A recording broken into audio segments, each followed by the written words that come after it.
So, final presentation of the day, final presentation. Don't forget the feedback forms, please. They're available in English or German, and we'd like one from everyone, please. This is the final presentation, and interesting title.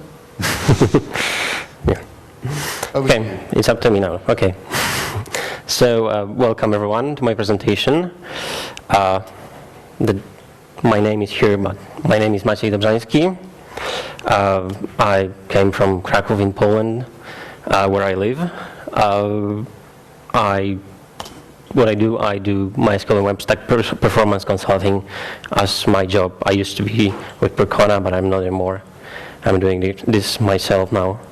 I also do some blogging on MySQL on this new blog, dbasquare.com. You can find it through my Planet MySQL as well.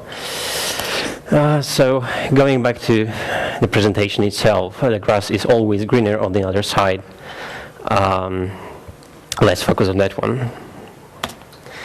So what does it actually mean? Let's begin by sort of defining the phrase. So it's an expression that defines sort of feeling of desire about something, and something that somebody considers better than what he or she currently has or currently, or the situation that he or she is currently in. At the same time, that alternative isn't really known that much. So the alternative may not really be better. It just seems that way, but it doesn't have to be. So, like, it's a natural feeling in many areas of life. You can have a phone, a lame phone, like mine, Samsung, and it runs on some strange OS Samsung developed, but then it's okay, right? It's all aluminum, non-breakable glass, no plastic in it, works fast, it's great, but it has one drawback: it doesn't have too many applications. So sometimes I would think, why shouldn't I get an iPhone or maybe an Android phone that would give me all these applications that are available for these platforms?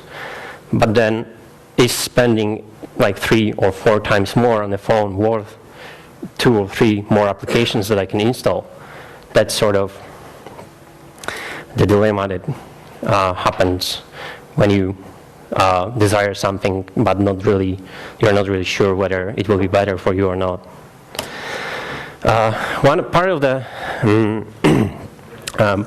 the problem here is that the desire on the other thing means often that you have no experience at all with that alternative, or you have very limited experience. Like you've seen it, you've seen someone using a phone, or you've seen it on the internet, or you heard somewhere, but you haven't really owned that phone, or you haven't really done that yourself. So you have no experience. You don't know what's going to be like. So let's relate it to operations, which is why we are all here. So in operations, this could be making a change without really thinking about all the consequences, all the input that is related to the decision. So it's kind of working on an impulse, like let's do it this way, but not really thinking how it's going to be or why are we actually doing this. Does it make sense, or maybe it doesn't make sense? So agile development sort of encourages this, because you want to deliver, you want to deploy, you want to get things done relatively quickly without doing entire waterfall, without doing all the long process that may eventually kind of catch the problem. You want to fix problems as they appear. So that kind of encourages making such decisions without really thinking them through. But agile doesn't mean careless, so you shouldn't really be doing something that you don't know what consequences it may get. You should be really doing things to get the result, but not doing things in a stupid way. But still, people do that. People happen to do silly things with their systems, with their applications that turn against them. And why? Well, I listed a few reasons for that behavior, and I'll try to cover them. Obviously, these are not all of them, probably. There may be a lot more, but these are the ones that I meet the most when I help people solve various problems. As I said, being agile, doing agile development encourages some cutting some corners. So,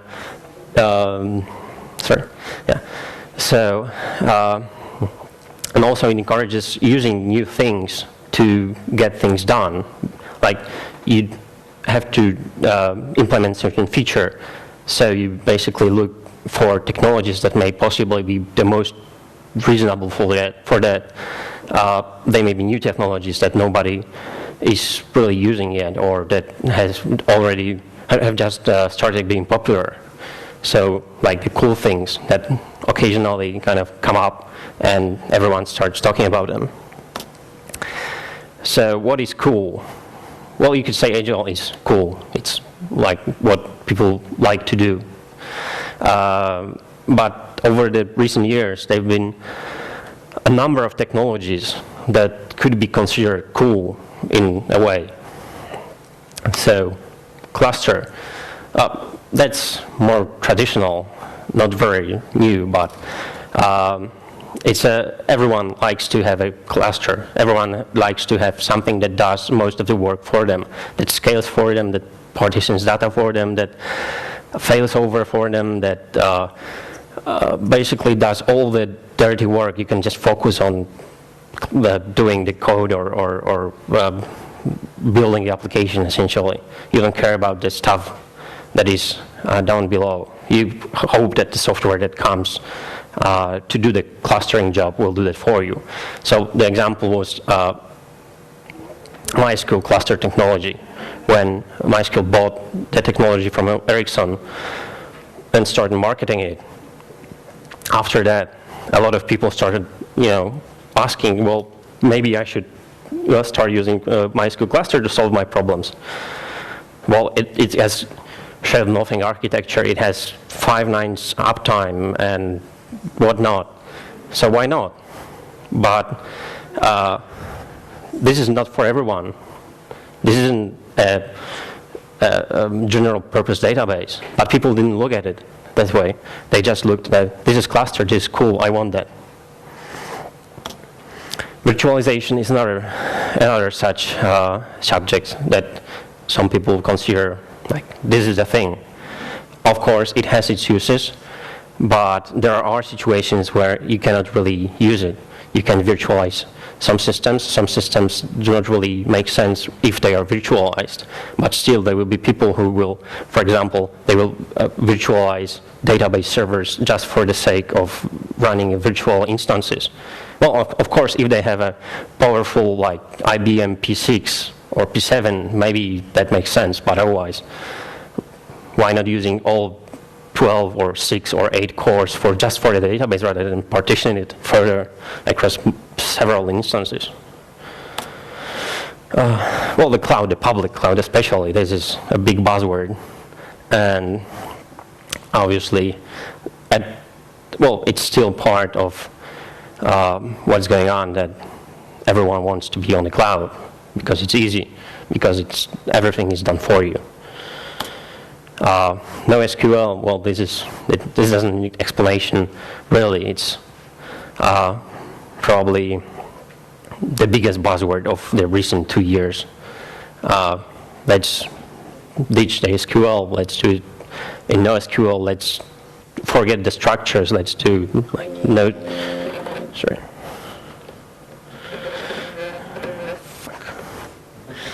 Yeah, maybe I should get an iPhone.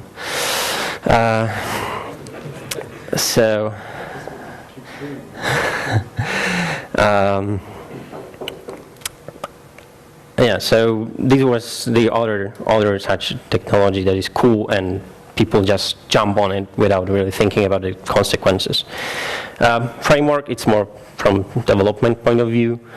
There are frameworks available for variety of languages that just simplify development. You don't have to worry about so many things. You just start writing the application logic. You just develop application much faster. But this may not be something that works for your application in particular, or it may have some other drawbacks, but still people don't really care, don't really look at it at least this way. Let's take Rails, and application will be ready in like a week. That's all that they care about. So I have a story, one of a few that I have for this presentation. These stories are based on situations that I met over the past few years. So the first story is about a startup company, well, not so startup, but young company. They wanted to scale. They had their servers, and they expected growth. So they wanted to be prepared for that growth. So, well, this was the thing. They moved to EC2 because it was cool and fun, and it allowed them to launch the new instances very quickly. And well, they thought they would allow them to scale because they attached scale to running more servers. If I need more computing power, then I just add servers, and that's the way I scale. But well, there are things you cannot scale this way, not in an easy way at least. So after a while, yes, they could add more web servers, but then they still had the single database that wouldn't really scale at EC2. There were so many problems with it, and they couldn't really figure it out what to do with that. The typical problems like why my database needs like 50 milliseconds to read something off the disk. This doesn't help queries. How to implement load balancing on EC2? You can have multiple solutions available for dedicated servers you can implement easily because you control the network, you control the hardware, you can do all sorts of stuff with it. So how to do that on EC2? Well, so obviously they started doing things on the software level, like on the web servers. They started directing connections. They started detecting if the server is dead or not to make it work. But still, it's not an easy task. It's not something that works really great. And then, of course, they had a few servers running 24/7, and then they had 10 instances running 24/7. So pay only for what you use, which is used for marketing cloud services, doesn't really work there. It's a subscription service which costs a lot compared to hardware that you purchase and pay for the hardware once per 3 years, for example. Obviously, this is not an easy comparison. I use a simplification, but still, their bill was quite high after migrating to EC2. So they didn't really think that. I think they threw before doing this. They just, we want to scale. Well, cloud is to scale, to help you scale, to help you manage resources.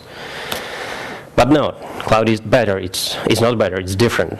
You have to know why, in what ways it is different to be able to use it efficiently for your project.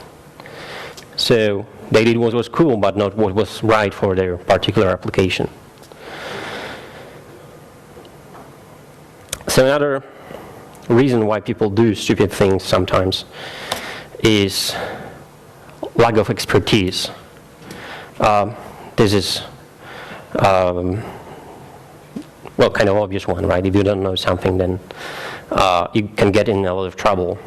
So in such cases, if you don't know something, well, you need to get help. Either you get an expert or hire an expert that does and that tells you what to do or how to do it or does it for you, or you start Googling. You start browsing forums, blogs, and basically get help from community, go attend conferences, get help from community to find possibilities for making your system, your application better. The pieces that you don't know, you try to find elsewhere. So, as I said, you read blog, you read forums, you Google, you listen to people talking at conferences, and eventually you start using that somehow to improve the application, improve the service.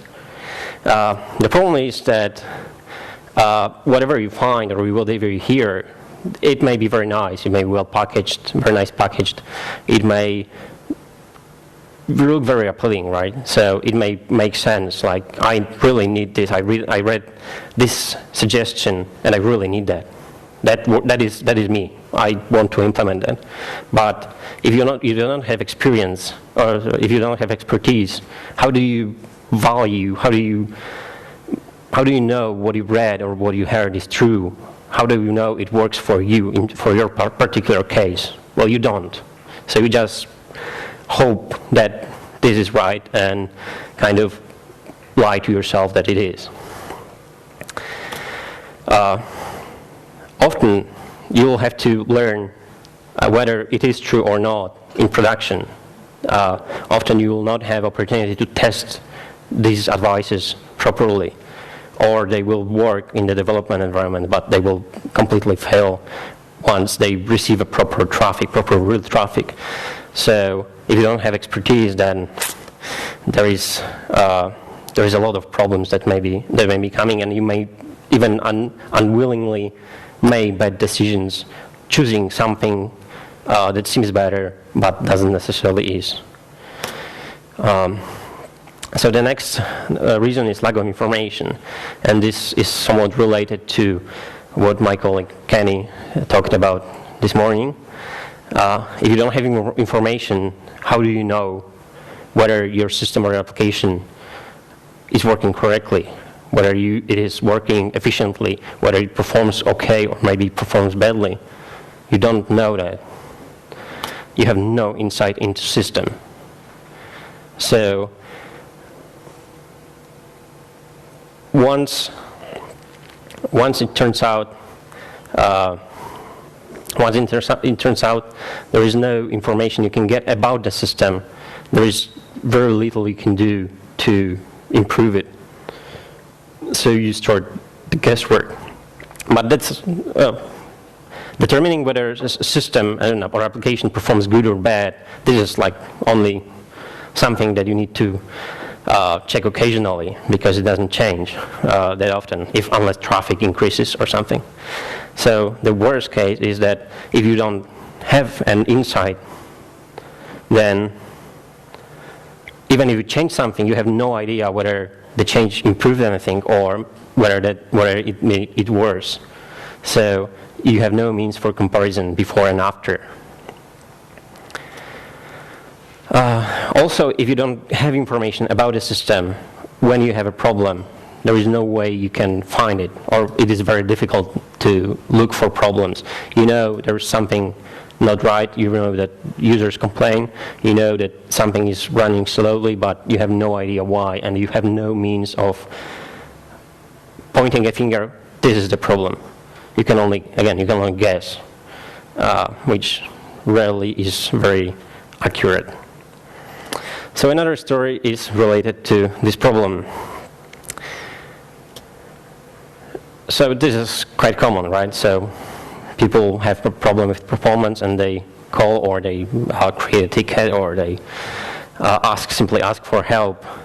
And so these guys had performance problems with database, and they didn't know what to do, so they upgraded the hardware, because database is running slow, so we just upgrade hardware and it should help, right? Because if it's performance problem, then it should help.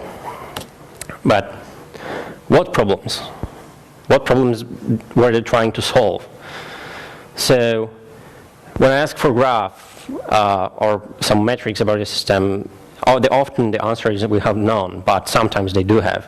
So let's say they have application performance metrics graph like this. And then, so what problems during peak time do you have actually? So they send this graph and say, well, look, during peak there is something that happens that causes database, that causes our code to spend a lot of time in database, like 300, 400 milliseconds instead of 30. But do you have? But is it any proof that database was being overloaded? Is this time pointing that database is not capable of running more and more queries or running them faster and faster? Well, no. Obviously not, because the fact that the code spends more time in the database doesn't mean the database is overloaded. So the next question is, do you have any more graphs about your system? And again, often the answer is no. Or yes, we have CPU, disk space, and how many users are logged in the system at any given time, which is what Cacti installs by default, if I remember correctly. So once you deal with that, you get really a good insight into the system. You get tons of graphs. You get hundreds, even hundreds of graphs per server. So then you can start looking at them one by one, looking for changes, problems, anomalies. But the important part is that if you have information about application, about how application suffers because of the problems. If you have that information, how they affect business side, like the application performance metrics. If you have that, then you can use that information that is easily readable by anyone, because it's easy to see that a code started spending a lot of time inside database. You can start using that to correlate these two periods and to correlate information from various graphs to find kind of common things, to isolate problems. So once you can start doing that, you can start digging. So in this case, it turned out that the increased time that applications spend in database was possibly related to how many active and logged transactions there were in MySQL. So we can start following that. We can use this trace as something that will get us to the correct answer, what the problem is. So once we get that, we can start monitoring certain aspects, and then we can see that, well, the reason why these all transactions pile up is that there are some transactions that log a lot of rows, like a few thousand rows, and then they sleep for 3 minutes or longer. So we are kind of close to the answer, because if we see this one, that means that we understand that the problem isn't related to how quickly MySQL executes queries. It's not a hardware problem that happens. It's a problem with application. It's a problem with application that executes a query that logs a lot of rows and then just sleeps and does nothing. It keeps the logs. It keeps the rows logged. So any other queries from other requests may not update the same, may not modify the same rows. So they start waiting on logs, and this is what the application performance graph shows. That queries spend that much time because they wait on logs. It doesn't show that the server was overloaded.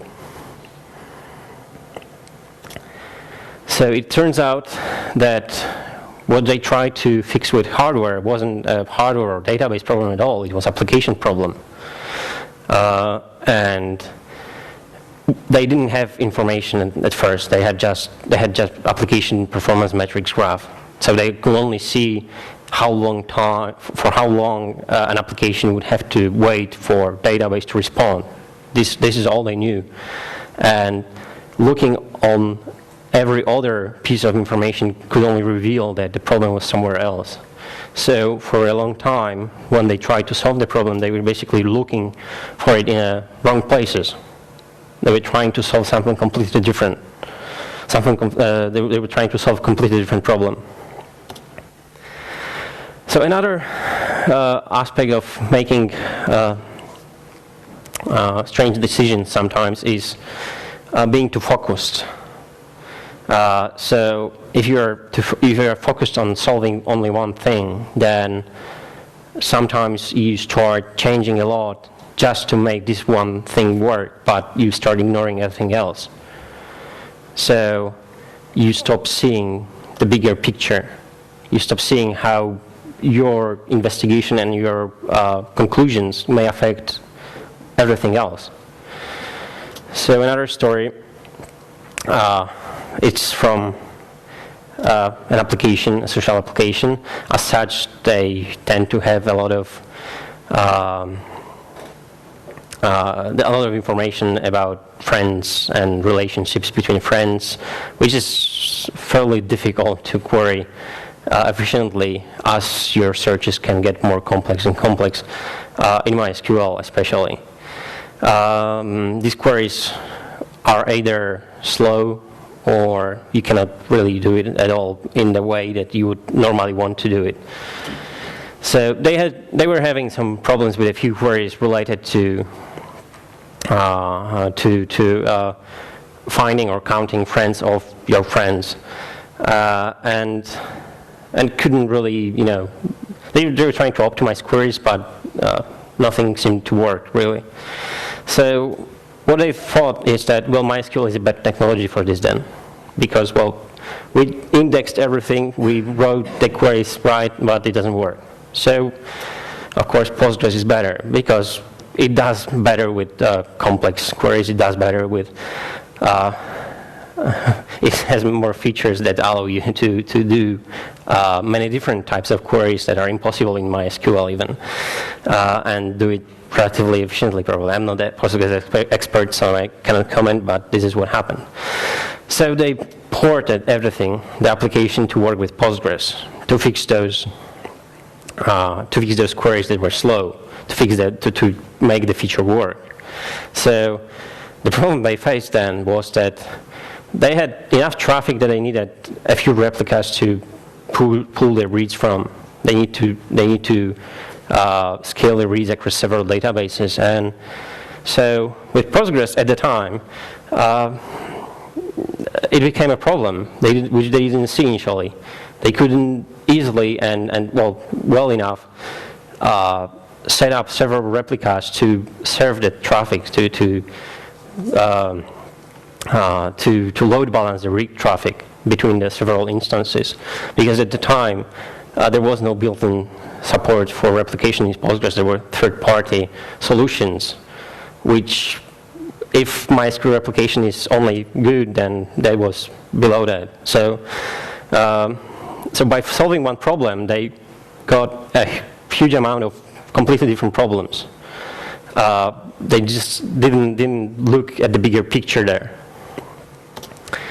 So they gained some performance, but they sort of lost something that was equally important. MySQL for them easy scale-out for reads. Well, with Postgres, it wasn't really that easy. So what they didn't do was taking a step back and looking at the problem in a different way. So instead of changing the entire technology to something else, instead of replacing MySQL with Postgres to solve the problem, why not just try to figure out how to change the feature itself to make it work with what they have? So maybe some caching, maybe some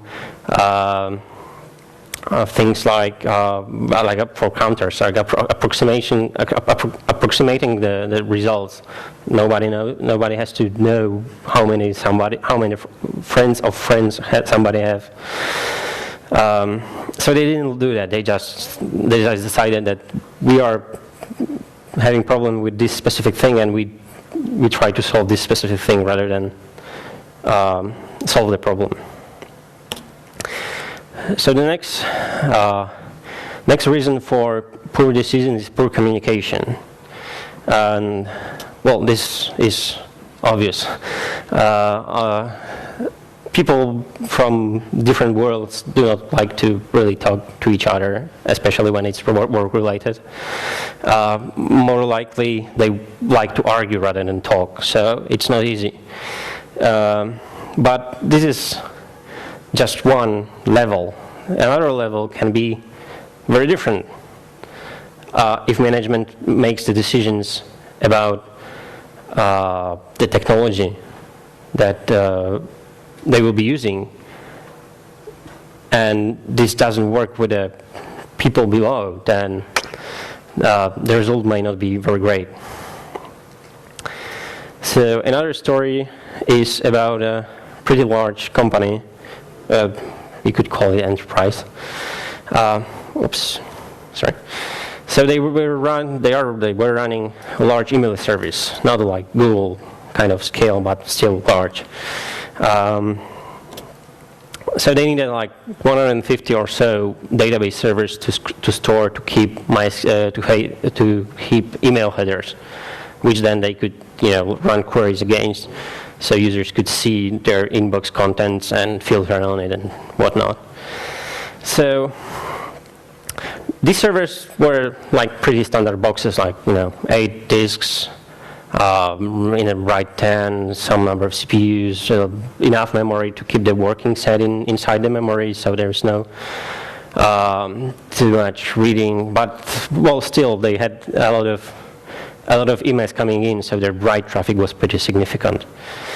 But at some point, a salesman called the management and offered them a good deal on a super cool storage device that will solve all their storage problems, and then they can basically replace all the disks in all the servers with that storage. You just have to connect and it works. So the management obviously didn't complain about such strategy, because, well, if I can have a single box and it works for every servers that I have, then great. So they purchased this expensive storage and installed it. They started implementing this on the servers, putting fiber channel cards into the servers and migrating the instances to use the new storage rather than local, the directly attached disks. So this didn't end up very well, because unlike local storage, the SAN has a little bit greater distance between the CPU and the actual storage. So the time of the I/O request is a little bit longer.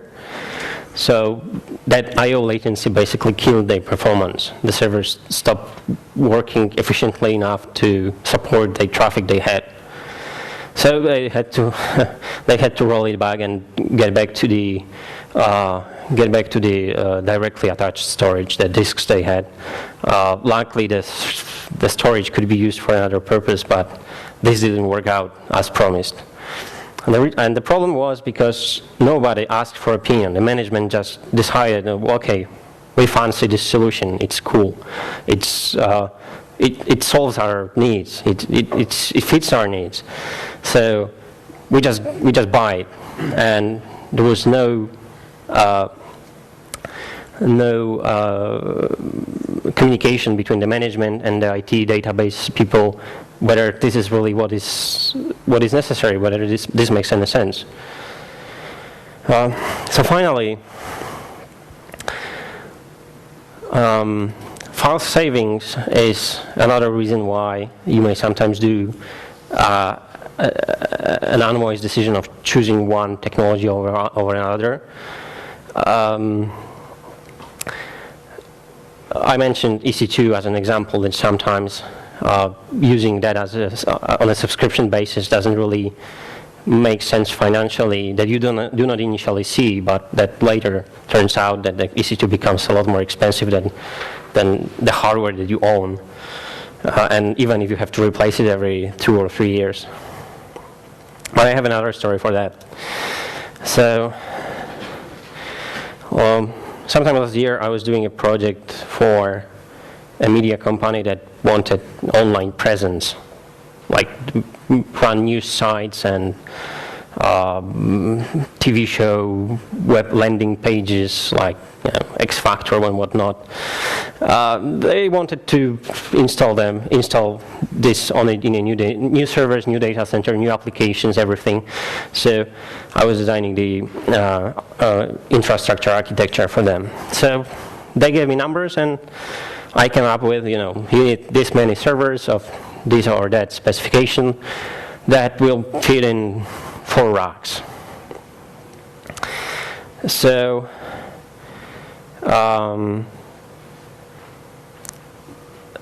these were enterprise people, obviously. So talking about getting there wasn't easy enough, but eventually they demanded that they want to reduce rack space. They want 3 racks, not 4, because the 1 rack costs them like 2,000 euros per month. So they can save that money, and they know even how to do it. They were enterprise, so they knew all the big players in hardware supply. So I'm sure they had a lot of offers already. So they decided on using Blade system for web servers. Blades, well, they take a little bit less space than traditional rackable systems. So they wanted that.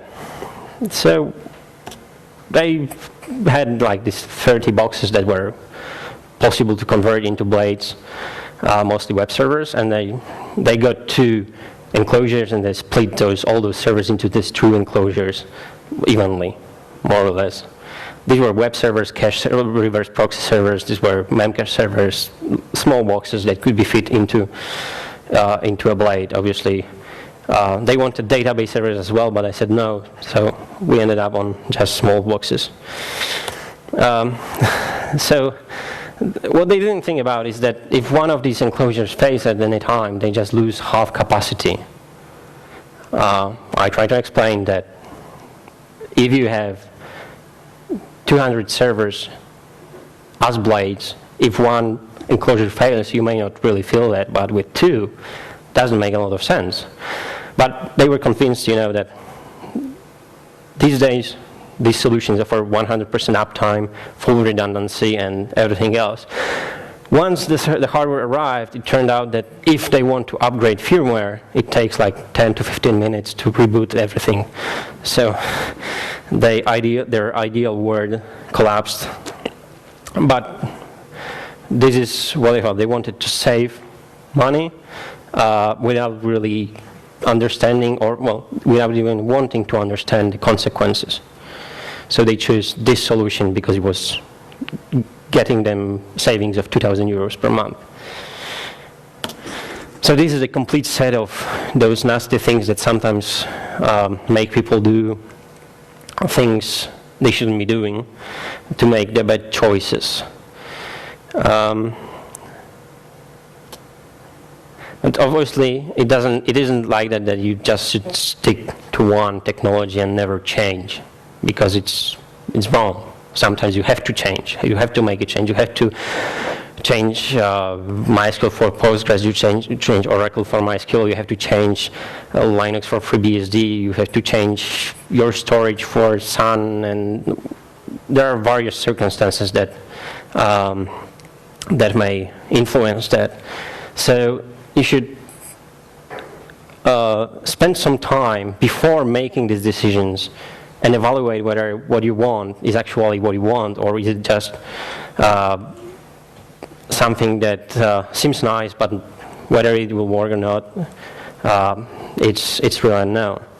So some factors to consider are skills. This is important. What can your team do actually? If you choose to replace MySQL with Postgres, but does your team know Postgres? Does they know how to use it? Does it know how to implement it? What are its strong sides or weaknesses? If they don't, then does it make any sense to migrate to Postgres? You will be getting into more and more trouble as you do. So evaluating skills is essential. If you have skills, or if you are willing to spend some time getting these skills, that's obviously a possibility. But if you don't, it may be very, very expensive to follow that direction. Experience.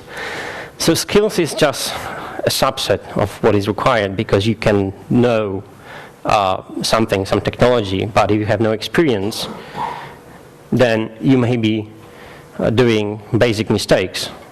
So I may know, how to install Postgres, sorry for the database references, but it's been my world for a couple of years. So I may know how to do it, I may know how to, get around with Postgres, but I won't avoid basic mistakes because I have no experience with it. So examining what experience in a given technology or team has is also important, because this may save you a lot of time on fixing problems that you did simply not knowing how things should be done. So fitness for purpose. So the question here is, do you really need it?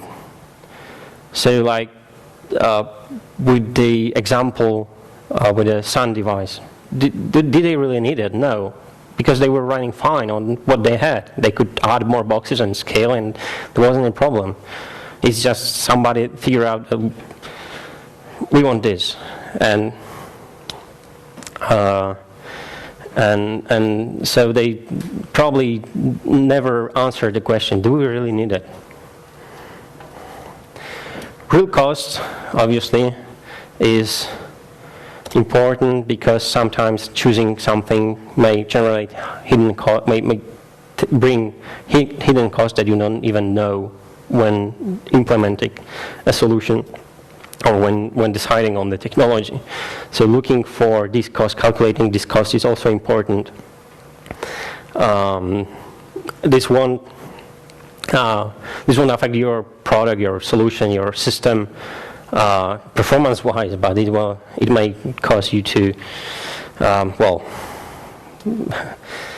lose a job or get another or make the company go out of business. So that's definitely important. And finally, facts. These are critical for any operation.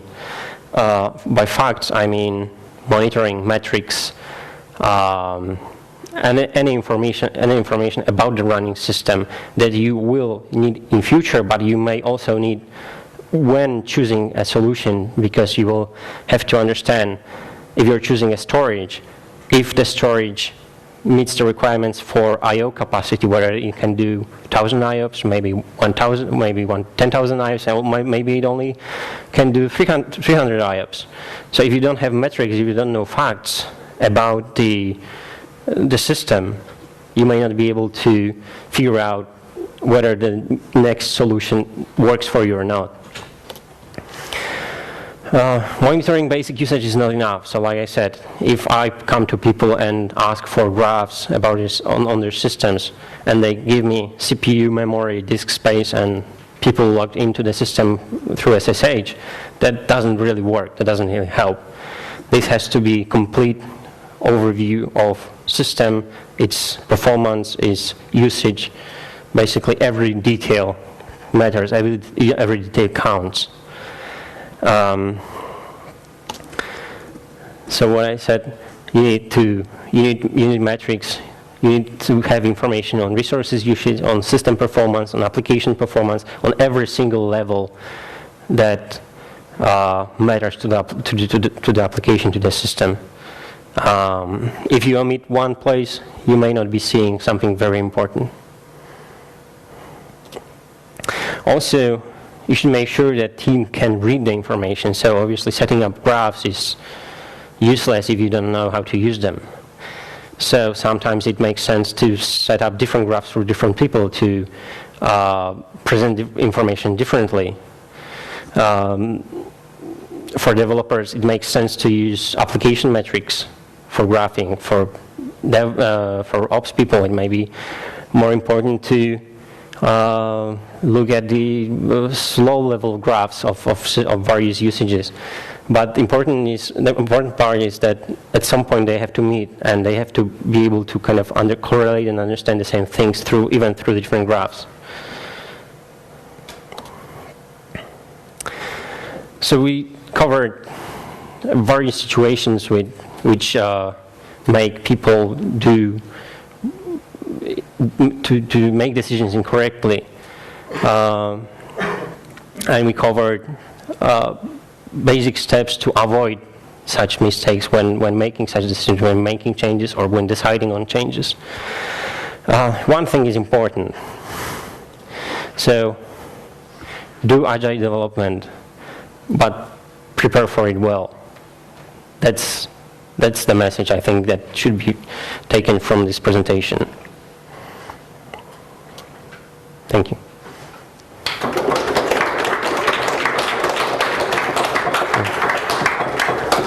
Any questions? No. Okay. Thank you very much.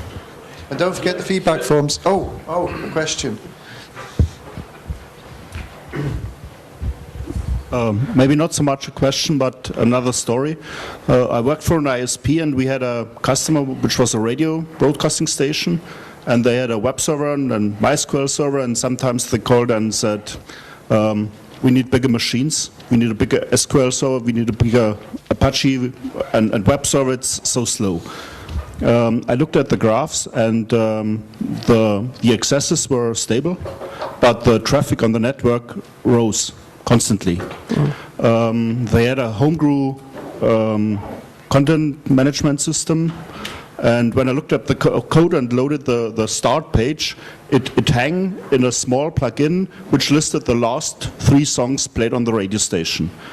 And when I looked at the code, it turned out they feeded the database, the playlist table, every 3-4 minutes with the song played, and never deleted something. And the programmer never heard of limit. So he did a select everything, read all the table out, and displayed the last 3 rows he got. And over time, they transferred like 20 megabytes each time someone accessed the home page. And we added a limit 3, and all problems gone. Yeah. Well, yeah, and doing metrics, basically, even if you don't know what the problem is, if you cannot help fix it immediately, it gives you the idea where the problem may be. So that's important. Yeah. So a story related to expensive purchases is that a company once purchased 2 big IBM Power 6 systems that cost, I don't know how much, but probably $1 million per server or something like this. So they purchased it, and it turned out that nobody in the company knew AIX. And so these boxes were unused for about a year or 2 years, just not even plugged to anything, because there was nobody who could do anything with that. So yeah, so there are various aspects of that. Any more questions? Regarding the application monitoring, I guess the one chart was a New Relic. Yes, that was. Do you know any alternatives, maybe open source application monitoring tools, which you would recommend? I think there was one mentioned in Kenny's presentation. I don't recall the name. Basically, often I will see custom-built application metrics, so I don't really recall anything else. That's the one that I know that is kind of popular, but otherwise not really. So you need another one like New Relic? Yeah, maybe to implement yourself at your side and understand the data to. Yeah, so I think custom built, the one I had, for example, is a certification for PHP, but it's just a small class on how to do it with using Apache, so I think it's more flexible if you write it yourself. Another one like New Relic is App Dynamics, but yeah, I don't know if it's you wrote it yourself.